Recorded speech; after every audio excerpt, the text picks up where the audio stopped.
you, bro. How are you? Likewise. Andrew McCART, IFL TV in association with MTK Global. I'm here in Las Vegas. With me I've got Manny Robles. Manny, pleasure to meet you for the first time. How are you feeling? I'm doing great. Thank you for having me. No problem at all. Well, you've got one of your heavyweights on the card here, Charles Martin, up against Gerald Washington. They've sparred numerous rounds together. How's Charles been in camp and what are you expecting Saturday night? It's been a good camp. I must say we had a great camp and we're ready for battle come Saturday night. All going well. This is for the IBF Eliminator. Now, this is the red belt, the former belt that Charles held.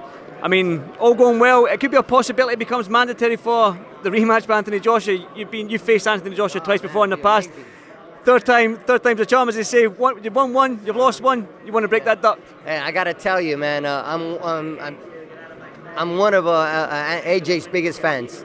I've always looked up to AJ, man. I believe he's one of the best fighters in the world. You know, I've been following him since 2011 at the World Championships in Baku, Azerbaijan, when he won the silver medal, which should have been a gold. And I'm a big fan, man. But it's business. You know, if we have to face him again, then so be it. You know, and I gotta tell you, I'm gonna prepare my fighter to go out there and try to pull the upset. I know you're not looking past Gerald Washington, but all going well when you do manage to get that Joshua fight again. How do you game plan with somebody? Because he's totally different than Andy Ruiz, Charles Martin, and stuff like that. So how would you game plan going into face Anthony Joshua a third time, being that he obviously switched up his tactics the second fight round against Andy? You know, they faced each other in the past, as you know, when Anthony Joshua won his first world title was versus Charles Martin. I wasn't working with him at the time. But I want to believe that Charles Martin is a better fighter now.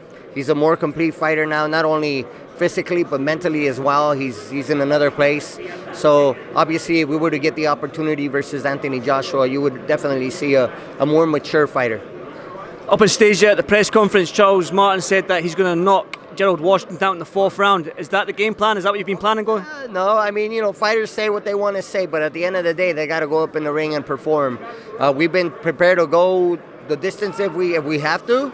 You know, that's what we prepare for. We don't prepare. You never prepare for a knockout. You always go out there and, you know, have a good camp, and we prepare to go 12 rounds if need be, and if the knockout comes, then so be it.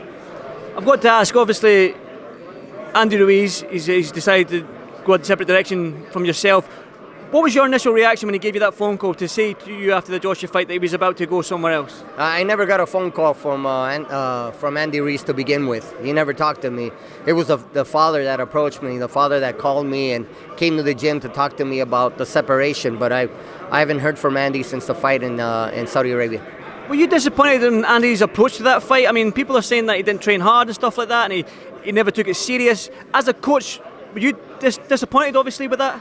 Obviously, I was very disappointed but you never lose faith. Me as an individual, as a person, as a coach, I try to hang in there as much as I could and not lose faith in my fighter and hoping that he would wake up one day and just realize the importance and the responsibility that he had, not only for himself and his family, but obviously for all of the fans and the people in boxing.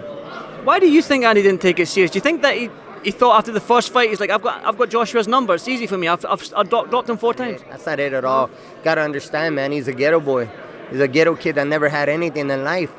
You know, and all of a sudden you wake up and you're the champion of the world and you got millions of dollars in the bank and being ready to make more money and more millions at that. I mean, it's just overwhelming. I could see the situation became so overwhelming for him.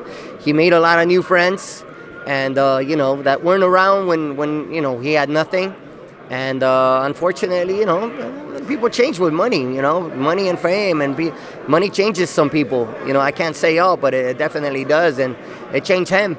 And unfortunately, it changed him for the worse. I think it was Marlon Hagler that said, don't buy silk pajamas when you're still fighting because it changes you, you know? Yeah. It's hard to wake up in the morning and the silk sheets and then get up in the morning and have to go run and go to work when you wake up that way, and then knowing that you have all of that, you know, money, whatever in the bank. I mean, but like I said, I mean, it was much greater than that. And I try to convince him and to tell him, hey, look, you have a huge responsibility. If money is what drives you, then go out there and make more, and let's go beat this guy again. But like I said, I did everything I could on my end, but unfortunately, it wasn't enough. Final question on Andy. I think it's there's some rumours going about that he might fight Luis Ortiz sometime this half of the year. What's your thoughts on that fight? Great fight. Andy can win that fight, but he's just got to be ready. He's got to show up. I want to talk about the reason why I've flown all the way to Vegas. Wilder, Fury. I mean, you know the heavyweights. You're in the game. You've trained two of them that I know of, Andy Ruiz and Charles Martin. What's your thoughts on Wilder and Fury? Do you have a prediction on that fight? If there's a knockout, it'll be Deontay winning by knockout, and if it goes to a decision, then I can see Fury winning by decision. Either one or the other. Knockout Wilder, decision Fury. You don't believe Fury when he says second round knockout, then? I don't believe that. No. I'm not gonna buy that. No. Final question, Charles Martin. What can we expect from him on Saturday night? He's co-main event on pay-per-view, ESPN Plus and Fox. What can we expect from Charles Martin this Saturday night? Well, you'll see a good fight. You know, obviously we're facing Gerald Washington. Gerald's a great fighter. I believe that it's going to be a hell of a fight. We're going to go ahead and entertain the crowd, and you know, at the end of the night, may the best man win. But we just got to go out there and make sure that he executes the game plan and he's able to perform to the best of his ability. Manny, thanks for your time. Pleasure to meet you for the first time, and good luck Saturday night. Hopefully I catch up with you soon. Thank you. What's up, brother?